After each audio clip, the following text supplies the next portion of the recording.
Y queremos pedirte ahora humildemente, Señor, que nos ayudes a exponer tu palabra y que sea de bendición para todos y cada uno de nosotros, Dios mío. Te damos muchas gracias porque siempre tu palabra nos habla, nos instruye, nos anima, nos fortalece y queremos pedirte que una vez más sea así, Señor. Ponemos este tiempo en tus manos, en el nombre de tu amado Hijo Jesús. Amén y amén. Gloria al Señor. Yo quiero llevarles, en primer lugar, aunque vamos a leer otros textos a lo largo del mensaje, primeramente vamos a ir a la carta de Santiago. Está casi al final del Nuevo Testamento.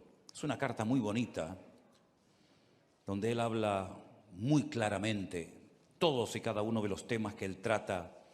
Es muy directo, muy fácil de entender. Esto no significa de que no sea profundo en su mensaje, pero utiliza un lenguaje tan fácil de entender que cuando uno lee la carta de Santiago uno disfruta muchísimo, porque uno entiende lo que lee. Cuando uno lee la palabra y la entiende, uno disfruta y goza muchísimo, ¿verdad?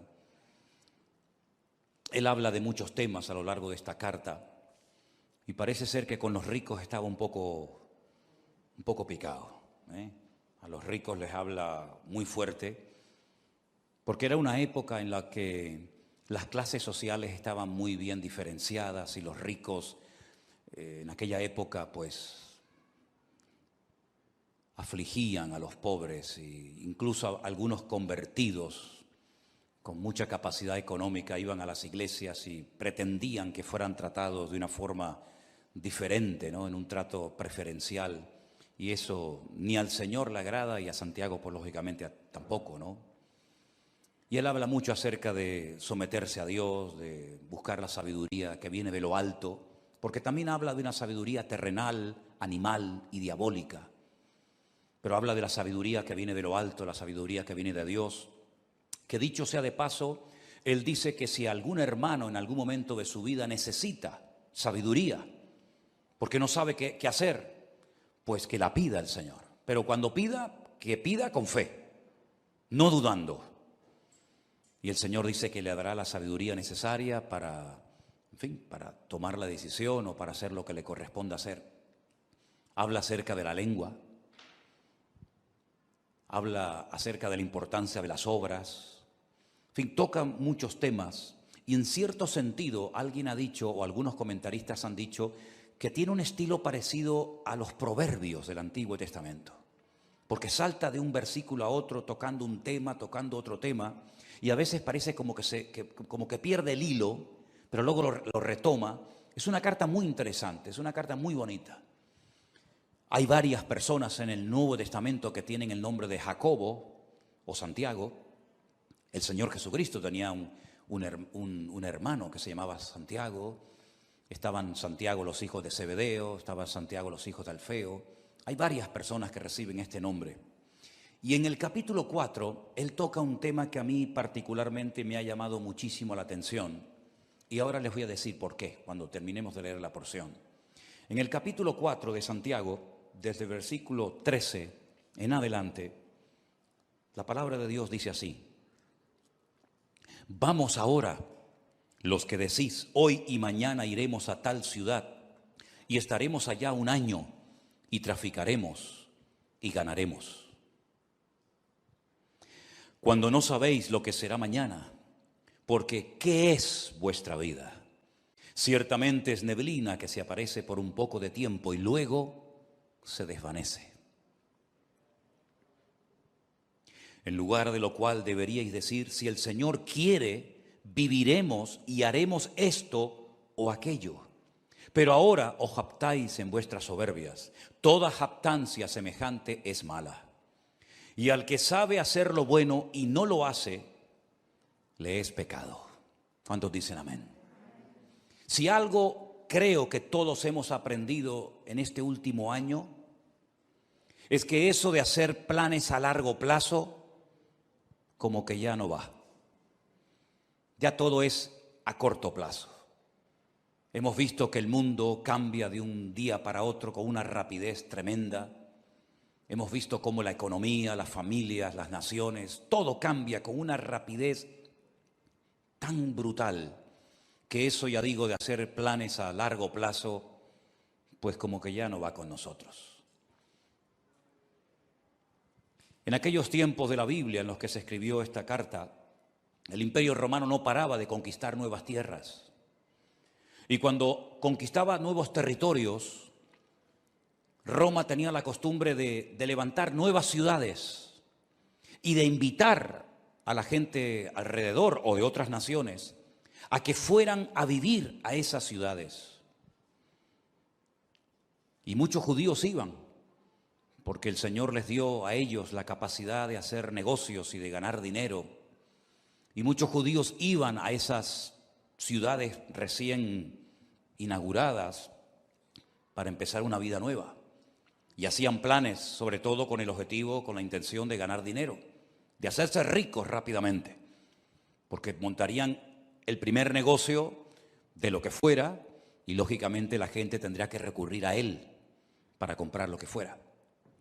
Y Santiago, observando la costumbre que había en aquella época de buscar nuevos territorios, nuevos lugares para empezar una vida nueva y ganar dinero rápidamente, fácilmente, dirige estas palabras específicamente a ese tipo de personas. Esas personas que hacían planes sin consultar con Dios.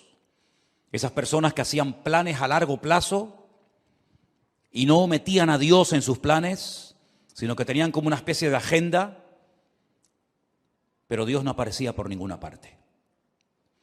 Y hay una clarísima advertencia para nosotros los creyentes hoy en día acerca de no hacer planes a largo plazo, porque es perder el tiempo.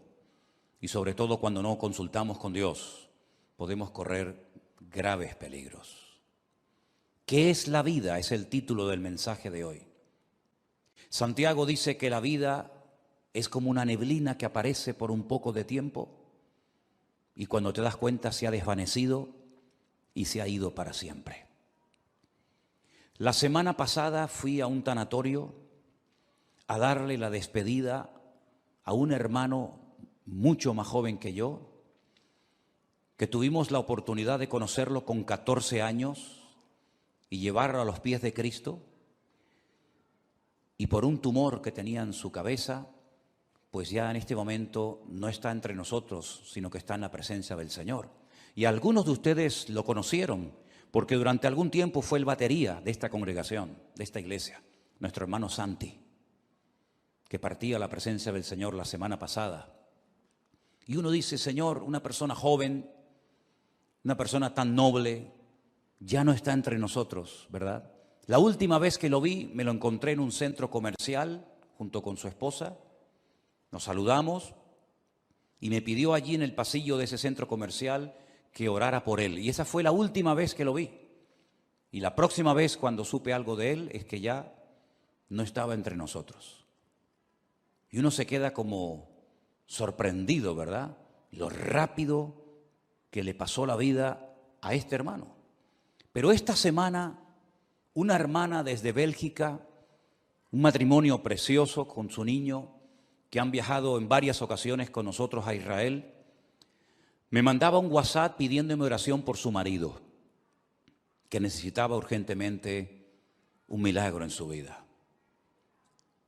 Lo llamé, él está en el hospital, o estaba en el hospital, hicimos una videollamada, nos vimos y le han diagnosticado un cáncer y le han dado 3 meses de vida. Un hermano que fue al médico, se encontraba mal y el médico le dijo, esto es lo que tienes y no hay nada que hacer. Y pensando en todo esto, leyendo estos versículos, yo decía, Señor, hacer planes hoy en día a largo plazo, ¿para qué sirve? Si capaz que hoy es el último culto que estamos aquí. ¿Quién sabe lo que nos depara la vida? ¿Quién sabe cuánto tiempo nos queda? ¿Quién sabe si algunos de los que están aquí tal vez no llegaremos a fin de año? Solamente Dios lo sabe. Él es el que da la vida y el que la quita cuando quiere y como quiere. Y muchas veces observo a creyentes cómo oran, cómo organizan su vida. Y me doy cuenta de que sin darnos cuenta podemos caer en el error de hacer planes y proyectos y llenar la agenda con actividades. Pero, por supuesto, si Dios quiere, llevaremos a cabo esos planes, porque si Dios dice no, por más que nos empeñemos, no tiene ningún sentido. Estaba leyendo algunos versículos donde Pablo abre su corazón, por ejemplo, a los hermanos de la iglesia de Corinto, y les cuenta sus planes, y les dice, voy a ir aquí, voy a ir allá, y quiero hacer esto, y quiero hacer aquello. Y hay un momento en la carta de Pablo a los Corintios que les dice, iré pronto a vosotros si el Señor quiere. Me impactó mucho esa forma de hablar de Pablo. Yo iré pronto a vosotros, pero siempre y cuando el Señor quiera. Primera de Corintios 4:19. Más adelante en la misma carta dice, porque no quiero veros ahora de paso, pues espero estar con vosotros algún tiempo, si el Señor lo permite. Primera de Corintios 16:7. Un varón de Dios, un hombre con unos dones y unas habilidades ministeriales tremendas, pero él sabía perfectamente que si el Señor no permitía, si el Señor no quería que fuera a Corinto, a Macedonia, a Éfeso, a donde fuera, no iba a ir por muchos planes que tuviera. Y esa es la mentalidad con la que nosotros tenemos que movernos hoy en día. No vamos a hacer planes sin consultar con Dios, porque ya el Señor nos ha demostrado clarísimamente que la vida es muy corta y que eso de hacer planes a largo plazo no tiene ningún sentido. Eso no significa de que vamos a vivir muertos de miedo. Eso no significa de que vamos a estar inactivos y con una inseguridad constante y permanente en nuestra vida, ni muchísimo menos. El miedo no es de Dios. La inactividad no es la voluntad de Dios para nadie. Y vivir con inseguridad constante y permanente, menos todavía. Una cosa es que sepamos que el tiempo está en las manos del Señor y otra cosa es que vivamos con miedo, inseguros, de brazos cruzados. Nada que ver en absoluto. El futuro no está en nuestras manos. No controlamos el factor tiempo. ¿Saben ustedes, hermanos, que hay 533 versículos en la Biblia que hablan acerca de la importancia del tiempo? 533 versículos. Y hay un capítulo casi entero, que es el famoso capítulo 3 del libro de Eclesiastés, donde en 29 ocasiones diferentes Salomón utiliza la palabra et, que es la palabra tiempo. Y él dice que en la vida tenemos que mentalizarnos, estar preparados y reconocer que en la vida hay tiempo prácticamente para todo. Tiempo para morir, tiempo para vivir, para morir, tiempo para sembrar, tiempo para cosechar, tiempo para reír y pasarlo bien y tiempo también para llorar. Y él habla en 29 ocasiones de distintas circunstancias o situaciones en la vida en las que nos vamos a encontrar, porque prácticamente tendremos tiempo para todo. Me llama mucho la atención que Pablo le da mucha importancia al factor del tiempo y llega a decir, aprovechar bien el tiempo, porque los días son malos.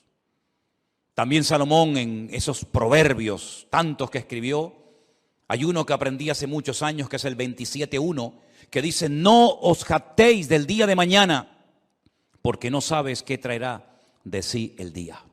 No te jactes, como diciendo, bueno, yo controlo el presente, el mañana y el pasado mañana. No te jactes, no hables así, porque tú no sabes lo que va a traer el mañana. El mismo Señor Jesucristo nos enseñó en el Sermón del Monte que no tenemos que estar afanados ni preocupados por el día de mañana, sino que basta a cada día su propio afán. ¿Cuántos dicen amén? Estamos viviendo estos días con mucha expectativa y viendo a ver qué es lo que termina de suceder en este país de Kabul, de Afganistán, cuya capital es Kabul, ¿verdad?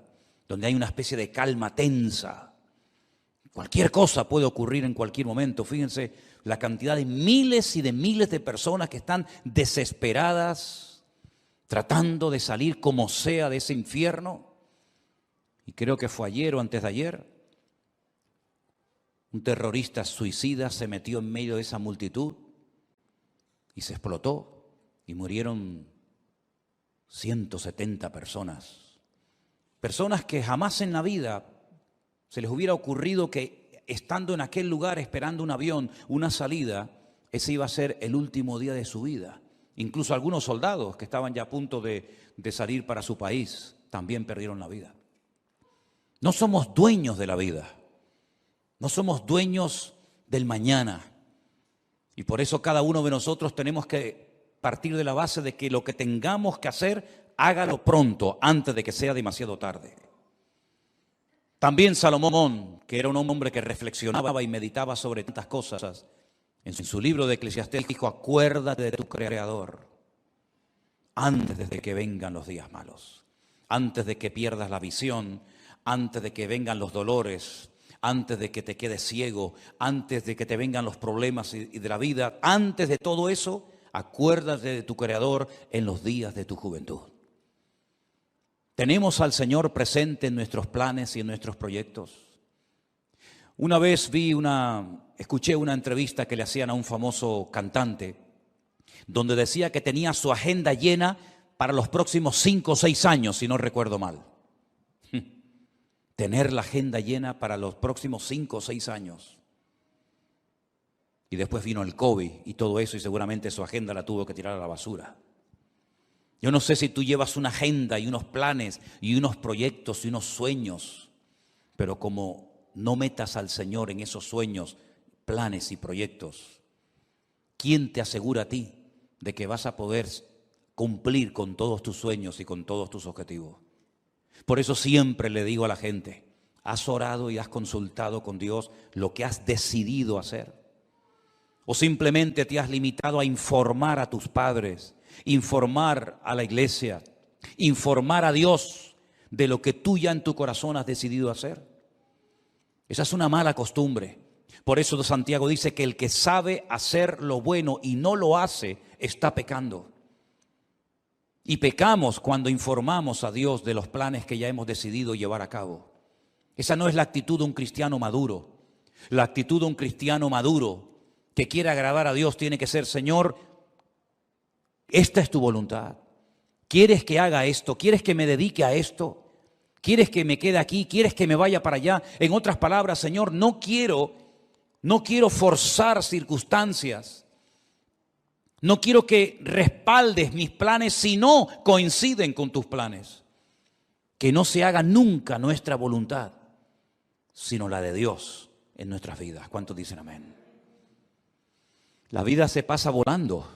Curiosamente, el otro día Miriam estaba así como un poco mosqueada porque no le hace gracia cumplir 25 años. ¡Oh, qué tragedia! 25 años. Qué tremendo, ¿no? Si nos miramos a nosotros mismos, por lo menos en mi caso, no sé en el vuestro, a mí la vida se me ha pasado volando. Ni me he enterado, pero aquí estoy. Aquí he llegado. Pero tal vez por la actividad, tal vez porque hemos estado siempre metidos en las cosas del Señor y no hemos tenido prácticamente tiempo para aburrirnos. La vida pasa tan rápidamente que ahora te paras y dices: Señor, me queda menos de lo que ya he vivido. Incluso en el ministerio, a menos que Dios te dé una fuerza de un toro, lógicamente siempre le queda a uno menos vida de la que ya ha vivido cuando uno llega a ciertas edades, ¿verdad? Por eso qué importante ahora más que nunca, y sobre todo los jóvenes, los que todavía teóricamente tenéis muchos años por delante, que se acostumbren a consultar con el Señor todos los pasos que queréis dar. Porque nadie de nosotros está vacunado en contra de errores, en contra de equivocarnos, sino más bien todo lo contrario. Yo recuerdo pasajes en la Biblia que me han hecho reflexionar mucho, como por ejemplo un día cuando el rey David le comenta al profeta Natán que tiene en su corazón el plan, el proyecto, la idea de construirle una casa a Dios, un templo. Y llega el profeta Natán y le dice: haz todo lo que pongas, lo que sientas en tu corazón, porque Dios está contigo. Y al día siguiente tiene que llegar y decirle: Dios te dice que tú no puedes construir ese templo, sino tu hijo lo hará. ¿Qué había de malo en construir una casa, un templo a Dios? Nada. Pero los planes de Dios no eran que David fuera el que construyera el templo, sino su hijo. Para él su sueño en la vida era construirle un templo al Señor. Además, ya estaban todos los enemigos prácticamente sometidos, derrotados. Todos pagaban impuestos. Había paz en el país, todas las fronteras estaban bien seguras. Era el momento idóneo para comenzar a construir ese templo. Pero el Señor dijo no. Y él se murió con ese anhelo en su corazón de construir esa casa, ese templo al Señor. Pero le preparó todo para que su hijo Salomón lo hiciera. Así son las cosas del Señor. Unos siembran, otros cosechan, unos preparan todos los materiales para la construcción del templo, otros lo construyen. Cada uno de nosotros tenemos que consultarle al Señor si lo que estamos haciendo con la única vida que tendremos, que es esta, porque con la otra vida no contamos en el sentido de que allí no vamos a mandar nosotros, pero con la única vida que nosotros podemos tener un mínimo de voluntad, tenemos que acostumbrarnos a someter todo absolutamente a Dios, para no perder el tiempo, para no encariñarnos, para no entusiasmarnos con cosas, con planes, con lugares, con personas, que al fin y al cabo no entraban dentro de los planes de Dios. ¿Qué sentido tiene invertir mi vida, mi tiempo, mi energía, mis dones, mi juventud en algo para lo cual yo no nací? En algo que Dios no dispuso para mi vida. ¿Qué sentido tiene? Ninguno. Haber perdido mi tiempo, haber perdido mi vida en cosas que no eran de la voluntad de Dios. Sí, habrás ganado mucho dinero, pero dice la Biblia que un hombre, y si ustedes han prestado atención a la lectura esta tarde, fue muy interesante la parábola que el Señor contó. Un hombre que fue prosperado en sus negocios, un hombre que decidió ampliar sus graneros, porque había producido tanto su herencia, había producido tanto su negocio, que dijo, bueno, voy a derrumbarlo todo y voy a construir graneros más grandes. Los derribaré, edificaré mayores, guardaré mis frutos, guardaré todos mis tesoros, todo mi patrimonio. Y cometió una gravísima equivocación. Le habló a su alma, le habló a sí mismo y dijo, alma, muchos bienes tienes guardados para muchos años, repósate, come, bebe y regocíjate. Y el Señor le dice, necio, estás hablando y comportándote como un necio.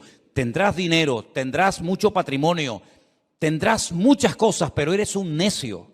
Porque la forma como hablas delata tu inmadurez. La forma como hablas no es de un hombre sabio. ¿Cómo le vas a decir a tu alma que todo lo que has acumulado es para que ahora reposes, comas, bebes y disfrutas de la vida? Si esta noche vienen a buscarte, a pedirte tu alma, ¿qué harás con todas tus riquezas? No te van a servir absolutamente de nada. Absolutamente de nada. Dice, así es el que hace para sí tesoro, pero no es rico para con Dios.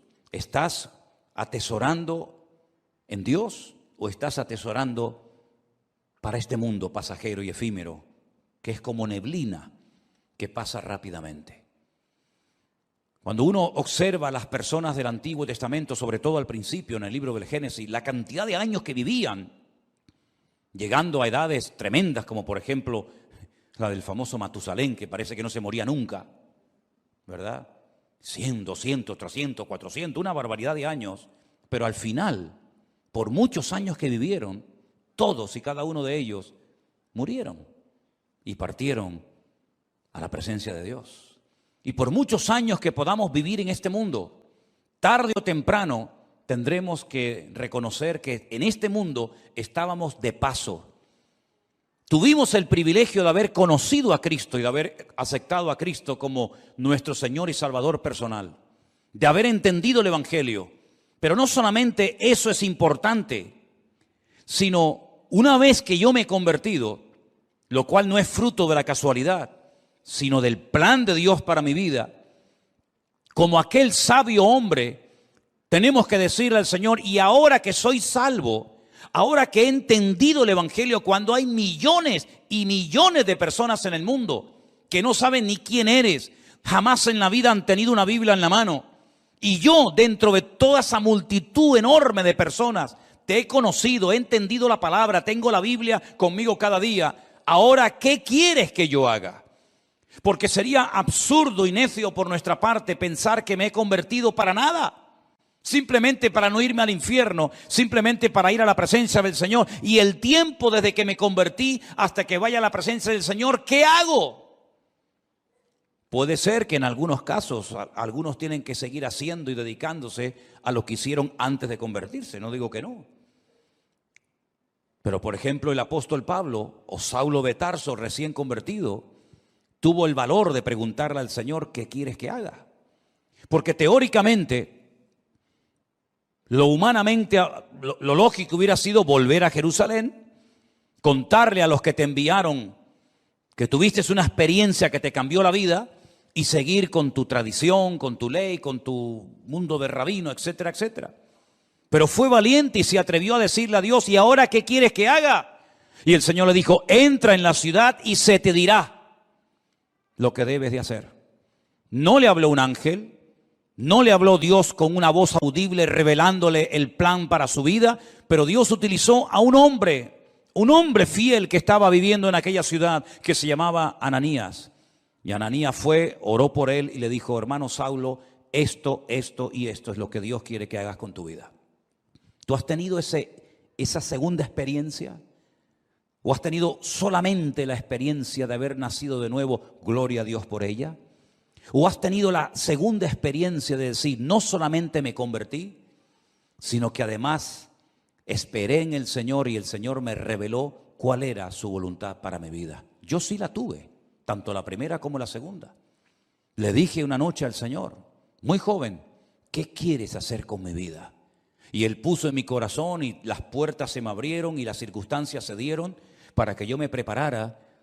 Y en los últimos 40 años de mi vida he estado sirviendo a Cristo, lo cual ha sido la mejor decisión que he tomado en toda mi vida. Y lo que lamento es que no podré tener tal vez otros 40, 50 o 60 años sirviendo al Señor, porque hay tanto por hacer.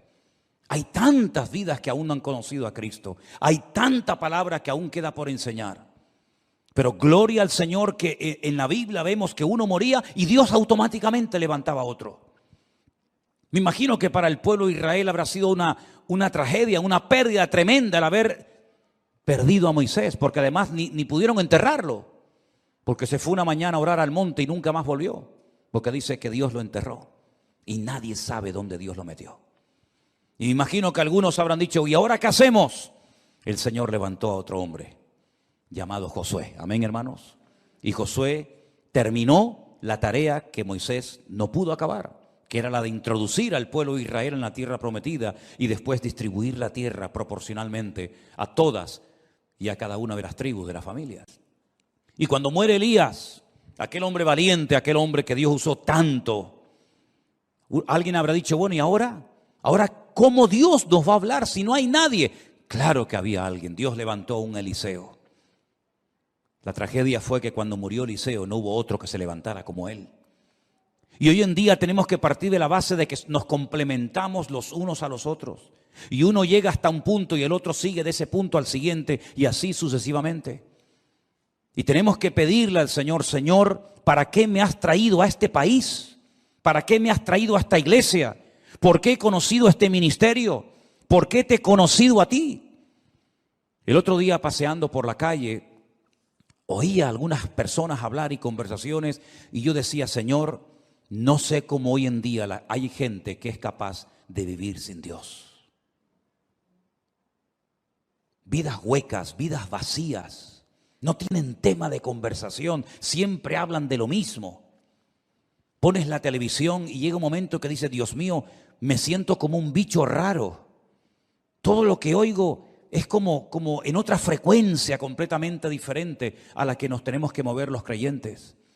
Vemos una necesidad tremenda en Afganistán. Bueno, yo no hablo el idioma de ellos ni mucho menos, pero hasta te entran las ganas de decir, Dios mío, me gustaría ir para allá para poder evangelizarles y poder hablarles de Cristo, ¿no? Y como Afganistán hay 20.000 lugares en el mundo donde hay tanta necesidad y tanta gente que no conoce al Señor. Y después por otra parte te encuentras a un montón de creyentes aburridos, que no le encuentran sentido a su vida. Creyentes que pasan los días, las semanas, los meses y los años. Y cuando no le duele aquí, le duele allá. Y cuando no le duele allá, le duele por allá. Y siempre soy yo, mi necesidad, mi economía, mi dolor, mi artrosis, mi artritis, mi no sé qué. Y yo digo, pero Dios mío, ¿cuándo nos vamos a dar cuenta de que no estamos en esta vida para perder el tiempo? Sino que estamos en esta vida para cumplir con el propósito por el cual tú permitiste que yo naciera y volviera a nacer de nuevo al conocerte a ti. ¿Qué es la vida? Neblina, lo dice bien claramente la palabra de Dios. Es una neblina. Cuando te das cuenta, llegas a los 25, a los 30, a los 40, a los 50, a los 60, a los 70, a los 80 y vamos a parar ahí. Y uno dice, ¿y qué son 80 años? ¿Qué son 90 años? Me acuerdo un día fui a ver a mi abuelo en los últimos días ya de vida que le quedaban. 106 años tenía en ese momento cuando hablé con él y se me queda mirando y me dice, ¿y yo por qué vivo tanto? ¿Por qué vivo tanto? No me muero nunca, me dice. He enterrado a todos mis amigos, he enterrado a montones de gente. Y se cumplió aquello que decía mi padre, el viejo, el abuelo nos va a enterrar a todos. Porque todos se morían menos él. Pero al final murió. Se le acabó la pila. Y uno dice, madre mía, 106 años. ¿Y qué son 106 años? No es nada, es neblina que pasó. Duró un poco más la neblina ese día. Pero al final la neblina terminó también disolviéndose. Hay un versículo en la Biblia, en el libro de Eclesiastés, vengan conmigo por favor al capítulo 3, muy interesante, donde Salomón, reflexionando acerca de lo que es la vida, las distintas circunstancias, momentos y experiencias que vamos a tener, él dice lo siguiente. ¿Qué provecho tiene el que trabaja de aquello en que se afana? Eclesiastés 3:9. ¿Qué provecho tiene? ¿Cuál es el objetivo? ¿Cuál es la finalidad de aquello en lo que me afano? Dice Salomón, yo he visto el trabajo que Dios ha dado a los hijos de los hombres para que se ocupen de él. Todo lo hizo hermoso en su tiempo y ha puesto eternidad en el corazón de ellos, sin que alcance el hombre a entender la obra que ha hecho Dios desde el principio hasta el fin. Yo he conocido que no hay para ellos cosa mejor que alegrarse y hacer bien en su vida. Y también que es don de Dios que todo hombre coma y bebe y goce el bien de toda su labor. He entendido que todo lo que Dios hace será perpetuo. Sobre aquello no se añadirá, ni de ello se disminuirá, y lo hace Dios para que delante de Él teman los hombres. Aquello que fue, ya es, y lo que ha de ser, fue ya, y Dios restaura lo que pasó. Es como un círculo, ¿verdad? Unos van, unos vienen, unos mueren, unos nacen, pero las lecciones que el Señor ha grabado a fuego en nuestros corazones en este último año, creo que no tenemos que olvidarlas nunca en la vida. Dios nos está dando oportunidades hoy en día más que nunca para que podamos hacer lo más importante que podemos hacer, que es servir a Dios, servir a su obra y dar la vida en rescate por muchos. ¿Cuántos dicen amén?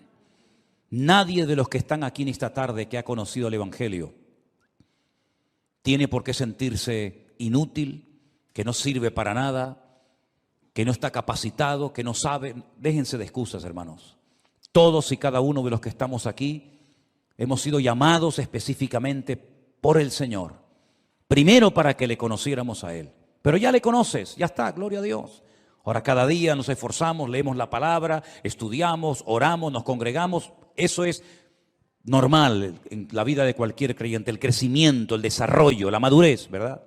Pero la actividad propia de cada miembro es insustituible. Nadie puede ocupar tu lugar en el cuerpo, porque cada uno de nosotros tenemos una función que cumplir.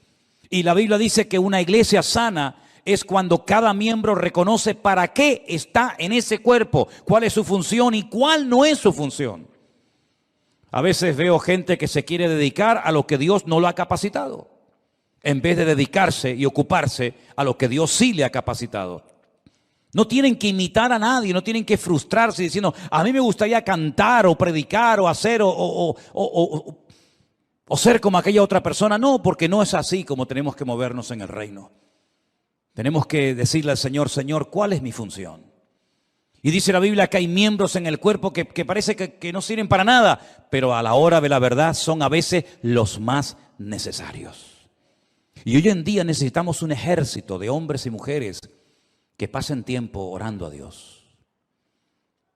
Hay tantas necesidades.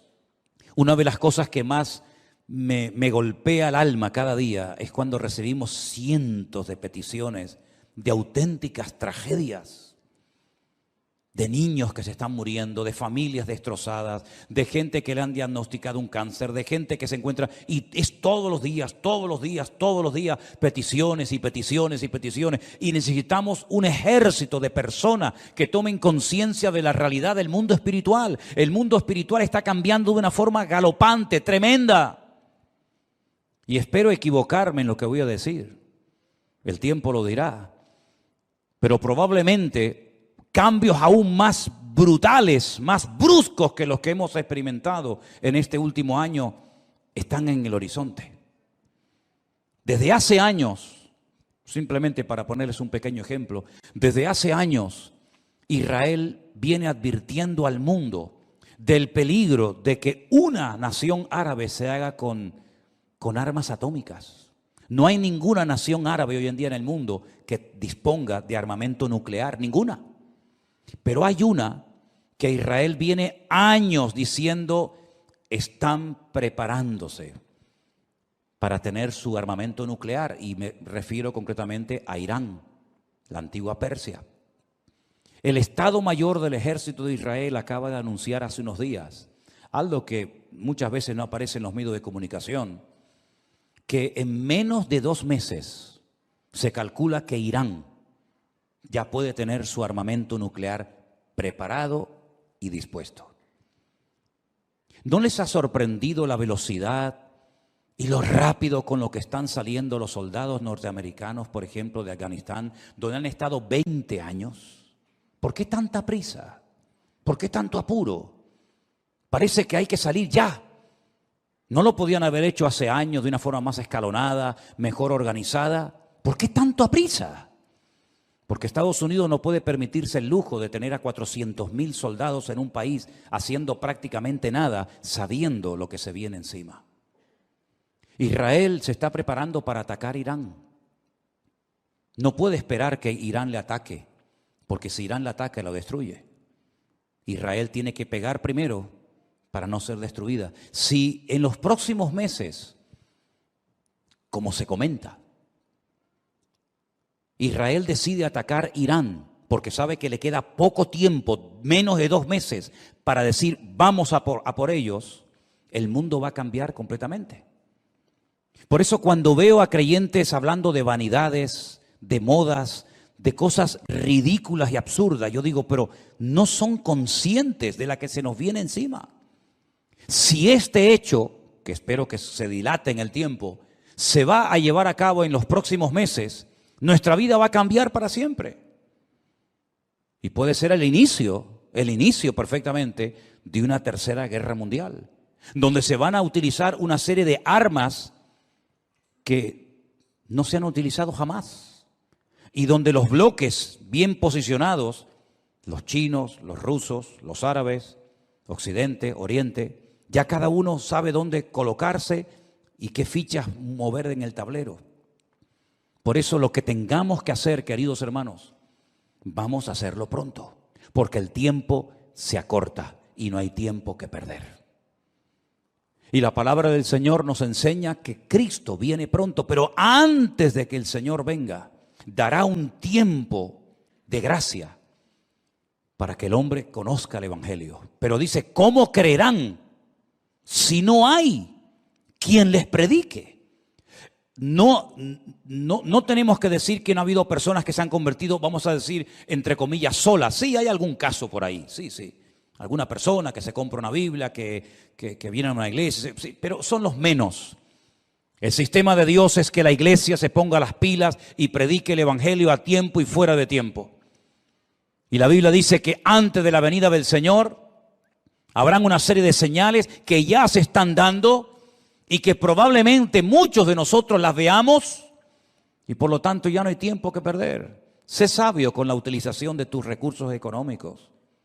Sé sabio. Sé sabio con tu tiempo. Organízate de tal manera de que tengas tiempo para estudiar las profecías, para prepararte, para servir al Señor.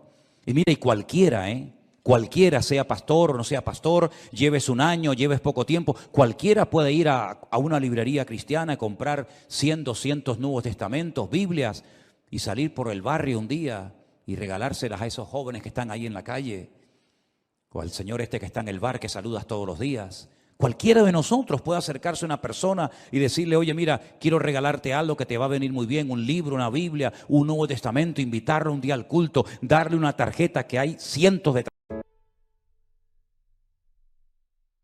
de nuestro Dios. Si usted se quiere dedicar a sus cosas sin tener en cuenta al Señor, sin meter al Señor en su agenda, Dios le bendiga. Pero necesitamos urgentemente de hombres y de mujeres que se tomen en serio este tiempo y que sepan que queda poco tiempo. Ya sé que es como un tópico, ¿no? La iglesia viene diciendo, los predicadores, los pastores, venimos diciendo hace años que queda poco tiempo, pero hermanos, hay que ser ciego, hay que ser una piedra para no darse cuenta de que nuestro mundo se está cayendo a pedazos. Cualquier momento que pongas la televisión te das cuenta de que el mundo está perdido. Sodoma y Gomorra. Sodoma y Gomorra está por todas partes.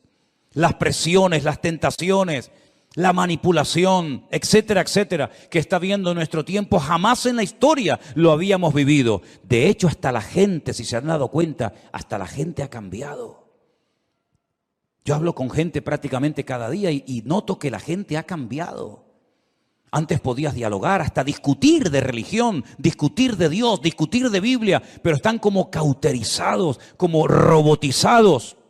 Ni sienten ni padecen. Antes discutías que si los católicos, que si los evangélicos, que si la Virgen, que si los santos. Hoy en día la gente está con una frialdad tan espectacular que ya no es como antaño, que el tema religioso, entre comillas, era una novedad. Hoy en día, ¿quién habla de Dios? ¿Quién habla de Biblia? Prácticamente nada. Es una de las señales de los últimos tiempos, la frialdad del mundo hacia Dios, pero que no sea la característica de la iglesia hoy en día para nosotros, porque la Biblia dice que el amor de muchos, también en los últimos tiempos, se enfriaría, mas el que persevere hasta el fin, ese será salvo. Y yo quiero ser de los que perseveran hasta el fin, para que ninguno me quite la corona que el Señor tiene preparada para mi cabeza. ¿Cuántos dicen amén? Cierra tus ojos ahí donde estás. ¿Qué es la vida? Es neblina que aparece y se desvanece rápidamente. Pon tu vida en las manos del Señor. Pon tu vida, tus recursos, tu juventud en las manos de Dios.